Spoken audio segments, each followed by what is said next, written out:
happening as much now, and folks are just paying for it themselves. On the part-time front, clearly a lot of folks have tuition reimbursement at their jobs. When I first started in business school, I had enrolled at Rutgers in a part-time program, and Merrill Lynch was paying for it, and I had done the math. It was going to take me 5 years to get done. And again, I wanted to get from first to third, and I didn't want to touch second, so 5 years was just way too long for me. I also did the math, and like, even though there was tuition reimbursement, it didn't really cover all the expenses. I still had to come out of pocket, especially if I wanted to take more than, call it 2 classes a semester, which again is why I needed to be on this 5-year track. And so going back to that guy that I met, was a white guy who I met, he had already done the math to figure out that taking a step back from working for 2 years and then being able to make more money in a field that you love, that math had a positive return on it. And so I then met another guy. I met a guy who was a fellow in this program that I wrote on the board, the Consortium for Graduate Study in Management. And this was a brother who told me that he was going to business school for free, and a top business school at that. And I'm like, wait a minute. So now I'm mixing these 2 guys, what they're telling me. One guy, white guy, telling me he's done the math, it makes sense to go to business school full time. Got a brother telling me that he went for free, and I'm like, wait a minute. This is even better, in my opinion, at the time. This is even better than going part-time, right? Because tuition reimbursement was going to take me 5 years, it wasn't going to cover the whole expense. Like, and I've got, you know, if you do tuition reimbursement, sometimes there's strings attached. Like, well, if we pay for your degree, you got to stay here for X number of years and kind of work it off, indentured servitude. With this, there was no commitment afterwards, and I'm like, wait a minute, I can go full-time, get done in 2 years, have a chance to switch careers. Like, to me, it was the only thing that made sense, was going full-time. And what I'll tell you is that, you know, when you talk to folks, even when I spoke to my parents about it, most people's gut reaction is to go part-time. Why is that? Because you got life to pay for. You got your mortgage in some cases. You got rent to pay for. You've got, in some cases, children. Your first thing, and you've got the safety and security of having a job. Why would I give up a job at a great company like Merck, right? When there's a lot of folks that are looking for jobs right now. That's most people's natural inclination, is to go part-time. What I'll tell you is that, and this happens in life, and especially for the folks that are engineers. How many folks were engineers at your schools? You guys were in the minority, right? And you found that there were tremendous opportunities that came from going into engineering. I'll say full-time is the same way. Most people will choose not to do it, but for those who do, tremendous amounts of opportunity. Like, you can go to like the National Black MBA Conference, and you know, I know you're a member of the National Black MBA Association. There are, you know, huge numbers of companies lining up. Like, you can leave these conferences with 2 and 3 job offers, especially, you know, if you're going full-time, because the companies recognize the sacrifice that you've made. It's a demonstration of how serious you are. And then you can get it paid for, which is crazy. I know it sounds crazy, but if I were to introduce you to, you know, 10 black students in the MBA program at NYU, 9 of them are there on a full fellowship. The 10th might not have one because he's, you know, maybe he's not a US citizen, or he's not a whatever thing that precluded him. And I will go down the line at all the top business schools. You go to, you know, University of Michigan, you go to Stanford, you will find that the majority of African Americans are there on a full fellowship. Those aren't numbers that most people would believe, but I'll tell you it's true. Like, and I'm sorry I'm so long with it, but when I was applying, I applied to 7 programs, because I was like dead set. I got to get to third base, and I don't have time to touch second. I applied to 7 programs. I got into 5, and I'm not the smartest cat in the world, but I got fellowships at all 5 that I got into. One fellowship was so great, it was from Rutgers. Rutgers was willing to offer full tuition and a living expense stipend, tax-free, which would equate to like 30 grand a year. And so I'm getting paid, you know, almost a full salary to go back to business school for free, and I'll get a chance to go work in a dream field. Like, to me, it was like, you know, it was just amazing. So I asked the people at Rutgers, I said, well, you know, I'm feeling myself. I'm like, I'm so proud that I got this award. How many people did I beat out? You know, they give away 2 of these awards every year. And I'm thinking I beat out hundreds and thousands of people for this award, this coveted thing. She's like, oh yeah, there were only 3 or 4 people that applied. And so we gave out 2 awards. So I didn't have to be that great. I just had to be willing to take that chance at going full time, to make that wager that it would, you know, it'd be a good thing for me, and opportunities just sort of opened up. So again, I know it's not for everybody. Like, I had a mortgage at the time, I was married at the time, and I had to borrow some money, probably more so than folks who you know, get it paid for, the reimbursement. I mean, at NYU, my tuition was covered, but I had to pay for living expenses. But to put it in perspective, I borrowed exactly 40 grand to go to business school. All of it was federal money. My interest rates were like 2 and 3%. My first job coming out of business school, I had a $40,000 signing bonus. You know, so I was able to pay off all the loans. I had enough money to pay off all the loans the day I started. So it's more of a gamble. It feels like more of a gamble, but it's actually a really safe thing to do if you start to see these numbers and see how much money is available for folks who decide to go full time. Well, why part-time versus full-time? Again, it depends on where you are in your life. For me, you know, late 30s, early 40s at the time, you know, it just didn't make sense for me at that time to go full-time. So a full-time, full hands-on program. So what I did was I did a blended program. It's Keller University, it's part of DeVry, and they have a blended program.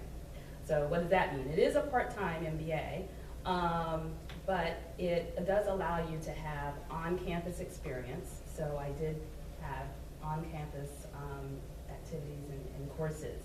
But then it also allows you for some of your concentration courses that allows you to be able to take those online as well. So I was able to, again, have a full-time MBA in regards to a full-time time frame. So I was able to pursue and achieve my MBA in 2 years. And it was an accelerated program. And it was an accredited program as well. So again, I think it depends on where you all are in life. You know, if I was in my 20s or early 30s, would have been a different story, and I definitely would have pursued more of a full-time program such as Allan. But again, it just didn't make a lot of dollars and cents for me. All right, thank you for that. And one more thing, executive MBA. I was going to say about executive MBA. I actually had thought about the executive MBA program. But with executive MBA programs, you do have to remember you do need to have some type of sponsorship, because typically those programs are all day Friday, all day Saturday, or you could do just a Saturday option. However, again, you would need sponsorship, whether it be your current employer, you know, allowing you to have that time off, or it could be dollars, you know, from a dollar perspective. I had my heart set on Wharton, but you know, until I found out it was $182,000. So I was not able to borrow that amount of money to do that at that time. So, but executive program is actually a good program to consider. So. Yeah, but they're definitely more expensive. Like I'm sure Wharton undergrad, I mean MBA full time is not 182. The executive program is 182. Thank you for those comments, and we'll stay with Sonya as we move along to the next question. How did you decide on your MBA specialization, if that's applicable? Well, I decided, again, my concentration is human resource management. So, and that's the field that I was, my second career, so to speak, that I was pursuing. So in order to, for me, I felt like, again, to have that opportunity. And human resources that field has grown more into definitely a major business field. I mean, before it was sales, marketing, finance, you know, now it has that fourth component, and that fourth component is human resources and people management, and a lot of business decisions and strategies. A lot of human resource executives are, you know, help to cultivate that for businesses. So I had an undergraduate degree in business management, so I've always been close to business and have passion for business, and so to be able to merge the two that was the reason why. I studied finance, accounting, and entrepreneurship, and for me, the finance part was I wanted to be in investments, and I wanted to get as far away from operations as possible. And NYU had a really strong reputation for finance, and so that was a big thing. The entrepreneurship part was I'd always had the dream of owning a business, and I wanted to really learn about starting a business. I wanted to learn about venture capital and a lot of the stuff you see on Shark Tank. I wanted to learn that before there was a Shark Tank, and there were just great professors who were deal guys that came and taught us, and they were lawyers and they were business people, and I just looked at sort of the classes that you had a chance to take, and that's what really led me to the finance entrepreneurship. And then the accounting piece was actually kind of a freebie. Like it's different than college, where you got to take a lot of classes in order to like qualify to say that you majored in X, Y, or Z. In business school, most degrees are general management degrees, but then you can specialize by taking 1 or 2 extra courses. So like I took an accounting for entrepreneurs that gave me credit for both accounting and entrepreneurship, and I don't know much about accounting, but it sounds good. Say that you have it. And what I'll say is that to pursue anything in life is about the passion that you're willing to put behind it.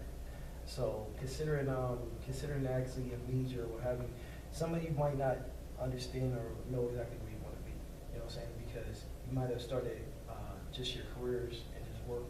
So you're saying, hey, look, I actually want to do this full time all the time, because this might be your first full time opportunity to actually do anything besides maybe working part time or working full time with whatever you do in high school or something else. So once you start dipping and dabbling in different fields, you'll start to get a passion behind exactly what you want to do, whether or not it's working with kids, whether or not it's working with people, or whether or not it's building your own brand as far as yourself is concerned. And when you find that, then you'll actually show exactly what you want to do as far as your education is concerned, because you'll start wanting to learn more about it. Me personally, because I'm just an entrepreneur by nature, I've always worked for somebody, but how I work is always in the entrepreneur nature. I build my teams, I build everything else around how I work and my philosophy on how I actually execute. So that's the reason why I've always pursued entrepreneurship itself. So that's the reason why I specifically move in the entrepreneurial realm at all. Because, if anybody knows me, is that they'll always come to me on different philosophies or anything else. I just had to put the credentials behind it, because the credentials help you get to the pay grade that you need to get to. That's the whole thing. And that's what this really comes in reference to, whether or not you're a PhD, a PD, or anything else that's there. It's about the credentials it's not that you can't execute the work, it's about the credentials of what the people are going to pay you for. And that's what, that's really what an MBA really helps you lay the groundwork for, so that you can actually move in your own realm. And then you can move, if like me, you move and make your own business ventures, and then probably sell off your business ventures later on and make more money, and then keep recycling. So that's the thing that you want to do. But it's about how you want to bring yourself afterwards. That's all. Because right now you're just working to support yourself, but you got to think about, hey, it's a new economy about how you're going to bring yourself and how you're actually going to carry yourself later on in life. And that's what the MBA helps you learn about a little bit more. Thank you for those comments. For the next question, I will start with Allan. What are the advantages/disadvantages of taking an MBA program online versus in a classroom setting? So I'm pretty biased on that. I think that if you want the results of being able to have a real material impact on your career, I think you got to throw out the online altogether, in my opinion, because in general, I don't think where you go to undergrad matters as much as it matters where you go to business school, from the sense that, I just think that there's a lot of opportunities for folks that go to the higher ranked programs, and a lot of the higher ranked programs don't have the online component. The schools that, all the top companies, from Google to Apple to you name it, recruit at, it's a short list of companies. And in education in general right now, there's this whole, you know, movement of, you know, convenience, right? Like, go online, there's even a commercial, you can go to college in your pajamas, you know what I mean? And so they've made it more accessible, but it doesn't mean that you'll get those same results on the other end, frankly. So if it's worth, you know, if you want it to be worth your time and your effort, there's a huge advantage to going full-time. And I mean, going to a program that's not online, but a legit accredited institution. And then within the accredited institution, you know, the top 30 MBA programs will yield better results than programs that aren't. And, you know, again, I don't mean that in an offensive way to schools that aren't on that list, but it's, you know, it's a fact that it matters. You know, like the consortium is great because it's a group of 17 schools. And with these 17 schools, you can apply, with one application, you can pick up to 6 schools that you apply to. All 17 are in the top 30. And if you get admitted to any of those schools, you have a chance to get a full fellowship to all of them. You know, like for those who are thinking about, you know, having this make a material impact on your career, I would suggest strongly taking a look at this organization and looking at the schools that are on that list. Sonya? Great.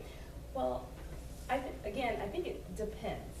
I wholeheartedly agree with Allan in regards to, you know, opportunity. However, I think it depends on what your specialization or concentration is going to be. And obviously, if you're going to go into finance, obviously you would want to be on, you know, on that list. Marketing, definitely. I guess for me, for human resources, I didn't see the ROI.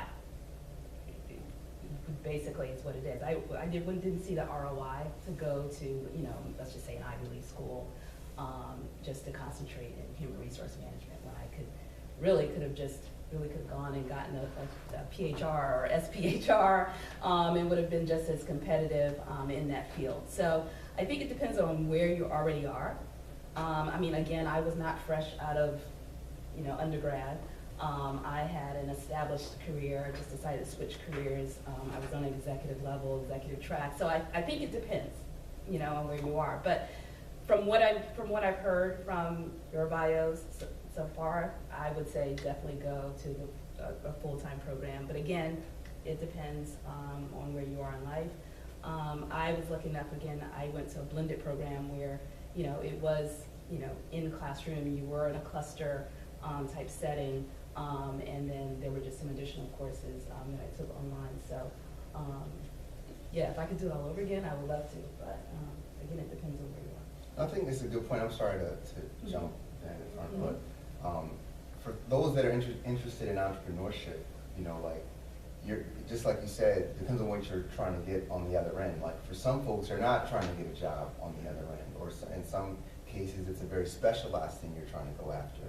But like, if my goal was to start a business, and I knew what business I wanted to be in, I just wanted to brush up on my business skills. Like, certainly, you'll find that there's no, you know, like, the information's the same, right? Like, the textbooks are the same. You could certainly learn everything that you needed to learn online.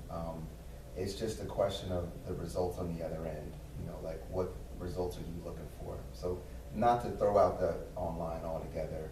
And I think this concept of a blend, I think, is great as well. And just in case everybody's not clear what ROI is, because we're speaking terminology. Oh, sorry. So it's a return on investment. So, like I say, just in case people are not clear. So, but to take the other part, because I'll talk from the part-time point of view, is that it's about I always look at it as a replacement cost. Like, if you're good at something, like, I'm good at networking altogether. So, like I said, I can replace certain things that that come from a full-time program into something else that I can do part-time at all, because I use my time valuable regardless of what I do. So the reason why I sort of did part-time, because I already had a lot of moving parts already. I was using it as a policy tool, because of credentials wise. I already had a format